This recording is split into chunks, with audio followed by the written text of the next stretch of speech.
I never thought I'd be the one with a mugshot. A grainy, poorly lit photograph that stripped away every curated angle, every carefully applied layer of mascara, and left only the stark, hollowed-out truth of me. But here I am, the woman with a criminal record, while my ex-husband, Elias, is living his best life. My name is Dahlia. This was not how my story was supposed to end. It began, as these things so often do, like a fairy tale. I was 21 when I met Elias, a man of 35 who seemed to have the instruction manual for life that I'd never received. I was working a junior position in medical billing, sharing a cramped apartment with two other girls where the scent of burnt microwave popcorn was a permanent fixture. He was established. He had a quiet confidence that came from owning a nice condo, driving a decent car, and having a steady career in corporate finance that I never fully understood, no matter how many times he tried to explain it. We met at a mutual friend's barbecue. While the guys my age were bragging about their weekend beer pong victories, Elias was discussing mortgage rates and his recent trip to Tuscany. He was put together. He didn't just remember to buy toilet paper, he bought the good kind. The first 2 years of our marriage were, in all honesty, amazing. He replaced my roommate-era adventures with real vacations, not just a borrowed lake house for a weekend, but actual resorts in the Caribbean where fancy drinks came with little umbrellas. We moved into his condo, a sleek, modern space with views that made me feel like I'd skipped 10 years of struggle and landed directly in the life I was supposed to have. My friends were jealous, a fact I savored like a secret, expensive chocolate. Then, things began to shift. The change was so gradual at first, like the slow turning of a season. Elias was promoted to a senior vice president role. It should have been a reason for celebration, and it was, for a week. We had a fancy dinner, he bought me a diamond bracelet I'd pointed out in a magazine. But then the promotion's reality set in. His steady 9 to 5 morphed into a demanding 8 to 8. Business dinners, networking events, and last-minute projects became the new norm. I'd find myself sitting alone in our beautiful condo, the city lights twinkling outside like a party I wasn't invited to, scrolling through Instagram. I'd see pictures of my friends out together, still living their chaotic, fun lives, while I was waiting for a husband who was perpetually 10 more minutes away. A strange, insidious feeling began to creep in. I felt like a trophy. The young, pretty thing he came home to after a long day of impressing his coworkers. I was an accessory to his successful life, not a partner in it. That's when I started picking fights. At first, they were just normal arguments, the kind every couple has. Why didn't you text me back? Why are you always working? Why can't we go out more often? He would always be patient, apologetic, explaining the pressures of his new role. But his calm demeanor, his logical explanations, only fueled my frustration. It felt like he was managing me, not hearing me. One night, something inside me just snapped. He came home late again, well past midnight. He was holding a takeout container from my favorite Thai restaurant, his face a mask of weary apology. "I'm so sorry, Dahlia," he started. "The deal is in its final stages, I couldn't get away." I just stared at the container in his hand, a peace offering that felt like an insult. And then, without a word, I snatched it from him and hurled it against the wall. The sound of shattering plastic echoed in the sudden silence. Green curry and jasmine rice slid down the pristine, eggshell white paint. The look on Elias's face, I can still see it now. It wasn't anger. It was shock, deep and profound, mixed with a hurt that made my stomach twist. But he didn't yell. He just quietly went to the kitchen, got a cloth and a dustpan, and began to clean it up while I stood there, screaming at him about how he didn't care, how he loved his job more than me. I knew he wouldn't hit back. He'd told me once about his own father, a man with a quick temper and heavy hands. Elias had sworn to himself he would never ever lay a hand on a woman. It was his unbreakable code, a reaction to the trauma he'd witnessed as a child. And in that moment, in the ugliest part of my soul, I saw his principle not as a strength, but as a weakness I could exploit. So, I pushed. And I pushed. I'd smack his arm during arguments. I threw the TV remote at his head once, narrowly missing. I'd slam doors in his face with such force that a picture frame once fell off the wall. One evening when he told me I was acting childish, I slapped him across the face. The sting on my palm was electric. The worst part, the part I hate to admit even to myself, is that I felt powerful when I did it. I felt in control. To the outside world, we were the perfect couple. I was sweet Dahlia, who married that nice, successful older guy. My family adored Alias. Our friends thought we were couple goals. Nobody knew what happened behind closed doors. Nobody knew how I could transform into a raging monster the second we were alone. I crafted a different narrative for my best friend, Sabrina. I'd cry to her over brunch about how Elias was emotionally unavailable and controlling with money. I never mentioned the fact that I had maxed out our joint credit card on clothes I didn't need, or that I'd once thrown his work laptop onto the hardwood floor, cracking the screen. 7 years into our marriage, I could see I was wearing him down. He started working even more, probably to avoid coming home to my unpredictable moods. His shoulders seemed permanently stooped, the light in his eyes dimmed. That's when I found the papers. I was looking for something in his home office and saw a folder from a financial advisor. Inside were statements for new accounts, opened only in his name. Money had been moved. My first thought wasn't, maybe he's organizing our retirement. My first thought, immediate and venomous, was, this bastard is preparing to leave me and hide his money. I drove straight to Sabrina's place. The financial statements clutched in my hand like a death sentence. I stormed in, tears already streaming down my face as I presented my proof. Sabrina, ever my loyal defender, listened with wide-eyed indignation. We sat on her plush velvet couch, sipping wine as I painted a picture of a cold, calculating husband preparing to cast me aside with nothing. It was Sabrina who first planted the idea, the seed from which my entire poisoned garden grew. If he divorces you, he'll get everything, since he had it all before you, she said, swirling the dark red liquid in her glass. He'll say you didn't contribute. Unless you can prove he was abusive, then you'd get way more in the settlement, and everyone would support you instead of him. No one would question it. I laughed it off at first, a hollow, brittle sound. It seemed insane, theatrical. But then I went home to our silent, empty condo. Elias wasn't there again. I sat in the dark, thinking about the 7 years I had dedicated to this marriage, the youth I had spent. The more I thought, the more I twisted reality. His late nights weren't just work, they were emotional abandonment. His control over our finances wasn't responsible planning, it was financial abuse. I convinced myself that he was emotionally abusive, and if he was emotionally abusive, was it really such a stretch to say he was physically abusive too? That night, my plan began to take shape. It started with research into the divorce laws in our state. Sabrina was right. An allegation of domestic violence changed everything. It fast-tracked the process and heavily favored the accuser in financial settlements. The plan quickly became my obsession, a dark project I poured all my energy into. I started taking photos. A bruise on my shin from bumping into the coffee table was carefully documented. The sore muscles from my kickboxing class became evidence of him grabbing my arms too hard. I bought a new, beautiful leather-bound journal and began to backdate entries, creating a meticulous, fictional history of abuse. I wrote about incidents that never happened, imbuing them with sensory details I'd read about in online forums for survivors. I practiced my crying face in the mirror, learning how to make my breath hitch just so.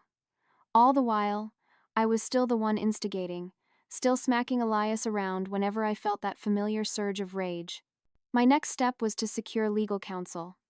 I made an appointment with the shark of a divorce attorney Sabrina recommended. Her name was Miranda, a woman with a perfectly tailored suit and eyes that didn't miss a thing. I sat in her sterile, expensive office and laid out my carefully constructed story. I spoke of Elias's controlling behavior, his volatile moods, his financial intimidation. I watched her expression shift from professionally detached to predatory. Georgia is an equitable distribution state, she explained, her voice smooth as silk. Without evidence of misconduct, you'd likely get some alimony, but the split won't be as favorable, given the length of the marriage and the fact that you work. My stomach dropped. 7 years, and all I'd get was some alimony?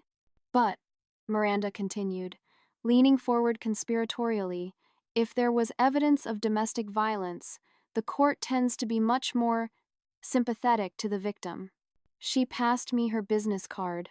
On the back, she had written the number for a domestic violence hotline. Just in case you need it, she said with a pointed look. I didn't need it, but I took it anyway. The message was clear. That night, my plan kicked into high gear.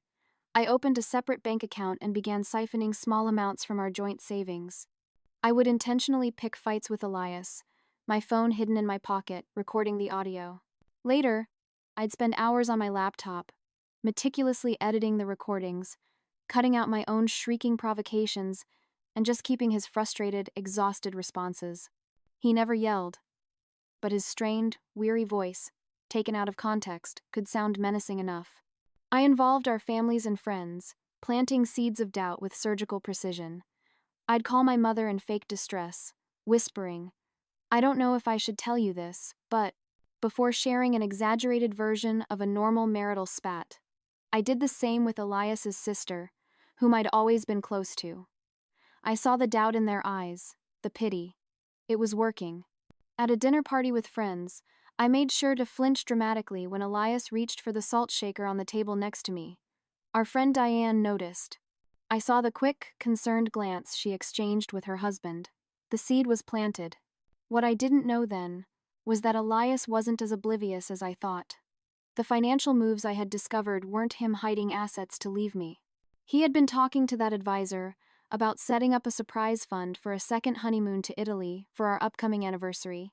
And after that night, I threw the coffee mug at him, a mug that shattered against the wall just inches from his head. He had started keeping his own records. Quietly, discreetly, he had installed a small, smart home security camera on our living room bookshelf, nestled between a collection of classic novels. A silent, unblinking witness to my manufactured narrative. But I was too wrapped up in my own performance to notice. The day I filed for divorce was exhilarating. I chose my outfit with the care of an actress preparing for a career-defining role, a conservative navy pencil skirt and a cream-colored silk blouse. I looked like the perfect wounded wife. I met Miranda at the courthouse, my meticulously organized folder of evidence in hand, the photos of bruises, the fabricated journal, the edited audio recordings. "We'll file for an emergency protective order along with the divorce petition," Miranda said, her voice crisp with satisfaction. "Your husband will be removed from the home immediately." A twisted feeling churned in my stomach. It wasn't guilt. It was excitement. The power was intoxicating. Within hours, it was done. 2 police officers served Elias with the papers at his office, in front of his colleagues, his boss, everyone. The protective order was ironclad. He couldn't come home, couldn't contact me, couldn't come within 500 feet of me. He had to grab a hotel room with nothing but the clothes on his back and whatever was in his briefcase. When Miranda called to tell me he was gone, I celebrated with Sabrina. We popped a bottle of expensive champagne in what used to be Elias's and my living room. "To freedom," I toasted, clinking my glass against hers. The supportive messages started flooding my phone immediately. My mom called, crying, saying she'd always sensed something was wrong. Elias's own sister texted me, saying she was heartbroken but that she stood with me.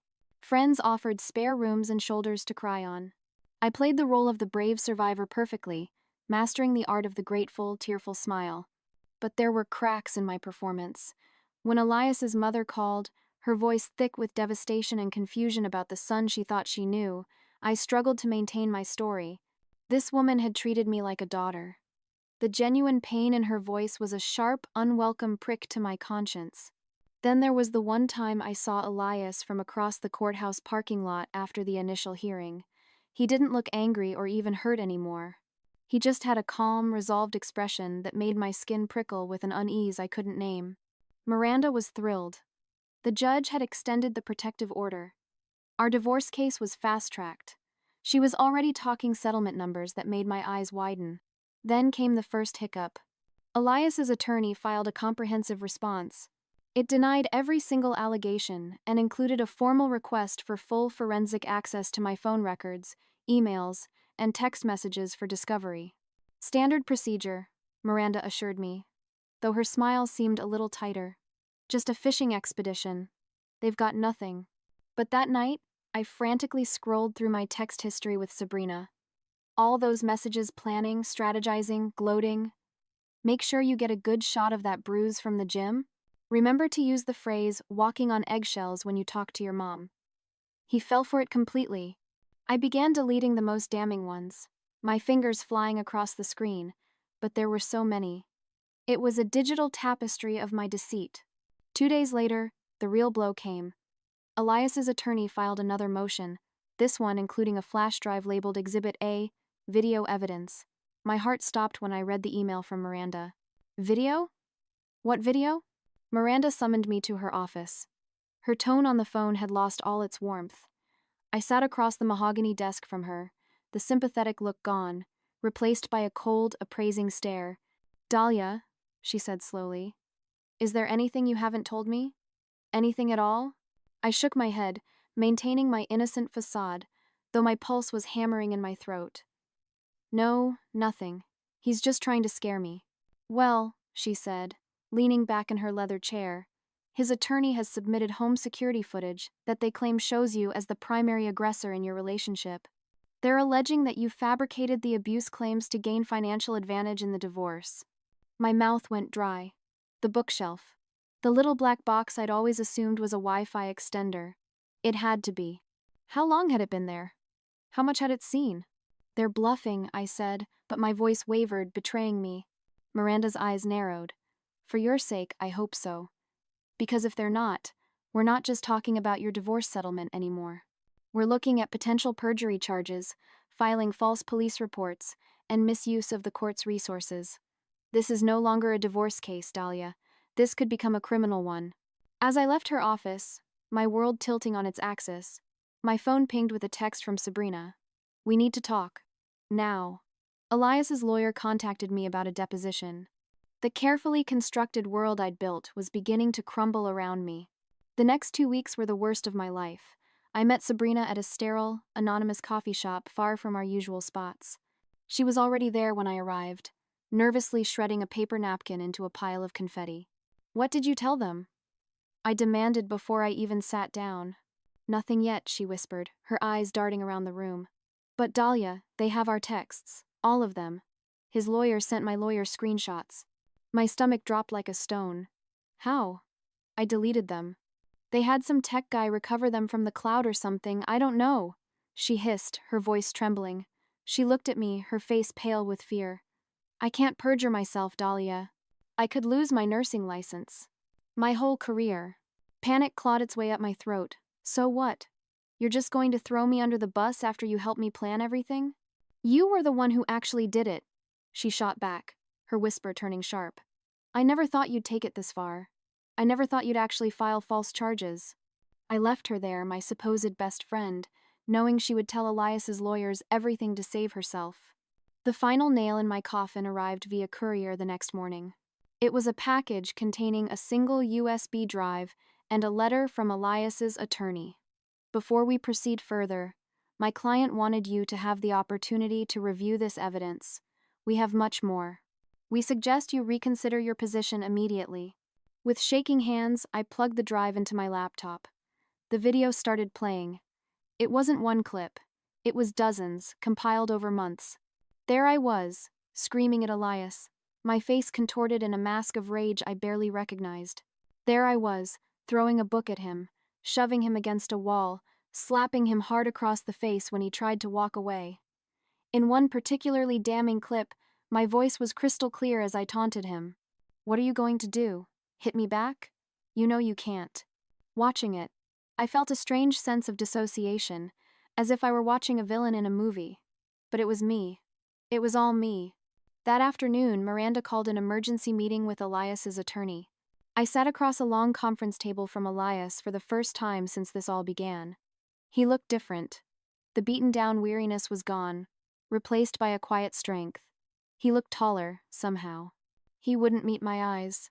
We're prepared to offer a deal, his attorney said crisply, his voice devoid of any emotion. Mr. Vance will not pursue criminal charges for domestic violence, false reporting, or attempted extortion if Miss Wilson agrees to the following. Retract all abuse allegations immediately. Issue a formal apology to the court. Agree to an equitable division of assets based strictly on premarital contributions, and sign a non-disclosure agreement about the circumstances of this divorce. Miranda looked at me. This is extremely generous, considering the evidence. I felt cornered, my mind racing. What about alimony? I asked, the words tasting like ash in my mouth. Elias's attorney actually laughed. A short, sharp, humorless sound. Alimony? Miss Wilson, you are facing potential felony charges. You should be concerned about avoiding jail time, not securing a monthly check. I signed the agreement that afternoon, thinking the nightmare was finally over. I was wrong. It was just beginning. 2 days later, I was called into my supervisor's office at work. Someone, an anonymous source, had sent them the videos. They couldn't have an employee who had committed perjury and filed false domestic violence claims handling sensitive patient information. I was terminated immediately. Then it got worse. The prosecutor's office contacted me directly. Despite Elias's agreement not to press charges himself, the state was moving forward with a criminal investigation based on the evidence that had now become part of the public court record. They were charging me with filing a false report, perjury, and misuse of emergency protective orders. My life unraveled with breathtaking speed. Sabrina wasn't answering my calls. My parents, who had seen the videos that Elias's mother had reluctantly shown them, were taking some time to process everything. The friends who had rallied around me were now silent or openly hostile. I had to hire a criminal defense attorney I couldn't afford, draining the last of my savings. My new lawyer was blunt. "The evidence is overwhelming," he said, not bothering to sugarcoat it. "You lied to the court, you fabricated claims, and there's a documented pattern of you being the abusive partner. Our best option is to negotiate a plea deal." The legal system I'd tried to manipulate came down on me with its full, crushing weight. My criminal case dragged on for months. I moved out of what had been our home into a tiny studio apartment I could barely afford. No one would hire me once they ran a background check and saw the pending charges. My lawyer managed to negotiate a deal that kept me out of jail, but the terms were harsh. 2 years of probation, 200 hours of community service, mandatory anger management therapy, and a permanent criminal record. I also had to pay $15,000 in restitution to the court for the resources I had wasted. The judge at my sentencing was a stern older woman who looked at me with undisguised contempt. "Miss Wilson," she said, her voice echoing in the cavernous courtroom, "your actions show a disturbing level of calculation and disregard for the truth. You have not only abused your husband and the legal system, but you have also damaged the credibility of genuine domestic violence victims everywhere. Every false claim like yours makes it harder for real victims to be believed." The community service was a particular kind of hell. I was assigned to a local women's shelter. The cruel irony wasn't lost on me. The director knew exactly why I was there, and watched me like a hawk as I sorted donations and cleaned bathrooms. The real survivors who came through those doors, with their genuine fear and their very real bruises, made my skin crawl with a shame so profound it felt like a physical illness. The mandatory therapy sessions were even worse. My therapist, Dr. Chen, refused to accept any of my excuses. "You're still not taking responsibility for your actions," she noted calmly during our third session, after I'd spent 30 minutes explaining how Elias's emotional distance and Sabrina's bad advice had contributed to my situation. "What do you want me to say?" I snapped. "That I'm a terrible person? Fine, I'm a terrible person." "Self-flagellation isn't accountability either," she replied, her voice gentle but firm. "It's just another way to avoid looking at the real issues." I hated her for being right. The worst part was the total isolation. My parents eventually started speaking to me again, but our conversations were strained, punctuated by my mother's heavy sighs and questions like, "Where did we go wrong with you, Dahlia?" Friends had taken sides, and most weren't on mine. Sabrina had moved to another city, running from the fallout of my case. I tried dating again after about 6 months. Anyone I met would eventually Google me. My case had made enough local news that it was easy to find. One guy confronted me on our second date, his face pale with disgust. "My sister was in an abusive relationship," he said, standing up from the table. "People like you make me sick." Meanwhile, Elias was thriving. Through the grapevine of our old social circle, I heard he'd received another promotion. His LinkedIn profile picture showed him smiling in a company photo, looking happier and more confident than I had seen him in years. The divorce hadn't hurt his reputation at all. If anything, surviving my false allegations had garnered him sympathy and respect. What stung the most was seeing photos on social media of him with his new girlfriend about 8 months after our divorce was finalized. She was around his age, a successful architect, and she looked at him with an adoration that made my chest ache with a familiar, bitter envy. Their vacation pictures showed them hiking in Colorado, both looking healthy and radiant. I once created a fake profile to message her, a pathetic attempt to warn her about Elias's true nature, but she never responded, and the profile was suspended for suspicious activity. I later heard he had told her everything about our marriage from the beginning. She knew my tactics and wasn't falling for them. By the 1-year anniversary of my plea deal, I was still struggling. The job market was closed to me. My credit was ruined. My reputation destroyed. I joined an online forum for people dealing with the aftermath of divorce, carefully phrasing my situation to make myself sound like the victim. I wrote about how the legal system had failed me, how my wealthy husband had used his resources to twist everything around. The supportive comments poured in, a soothing balm on my wounded ego. Then came the private message that changed everything. "I've been following your posts," it began. At first, I sympathized, but something felt off, so I did some digging. "Are you the Dahlia Wilson from the Georgia case last year? The one who falsified domestic violence claims?" My heart raced. I immediately denied it. "I volunteer at a shelter for DV survivors," the message continued. "I've seen what real victims go through. If you are that Dahlia, you need to understand the damage you've done, not just to your ex-husband, but to every person who's ever been abused and feared not being believed." I blocked the user, but the damage was done. Within days, the forum moderators banned me for creating a toxic environment for genuine survivors. That night, I drank too much cheap wine and finally did something I'd been avoiding. I really looked at myself. Not the victim narrative I'd crafted, not the justified avenger I pretended to be. The real me. The woman who physically abused her husband and then tried to destroy him with lies. The woman who manipulated everyone around her. The woman who still, even then, couldn't fully admit what she had done. For a fleeting moment, I felt the crushing weight of genuine remorse. But it was too heavy to bear. It was quickly replaced by something more familiar, more comfortable: bitterness and self-pity. 2 years after the divorce, I finally saved enough money to move across the country. I practiced my new story during the long, lonely drive. I was young and naive, married to an older, controlling man, and had gone through a complicated divorce. Not the whole truth, but not the blatant lies I'd told before. It was a new life built on half-truths and omissions. I found a small apartment in a city where no one knew me, and got a job at a call center that didn't look too deeply into my background. Sometimes, in moments of weakness, I still check Elias's social media. He's engaged to that same woman now. They bought a house together in a leafy suburb. He looks genuinely happy in a way he never, ever did with me. It still makes me angry. It still feels unfair that he gets the perfect life while I'm stuck here, starting over from nothing. But in rare moments of clarity, usually late at night when I can't sleep, the truth finds its way through my defenses. I know exactly why our lives took such different paths.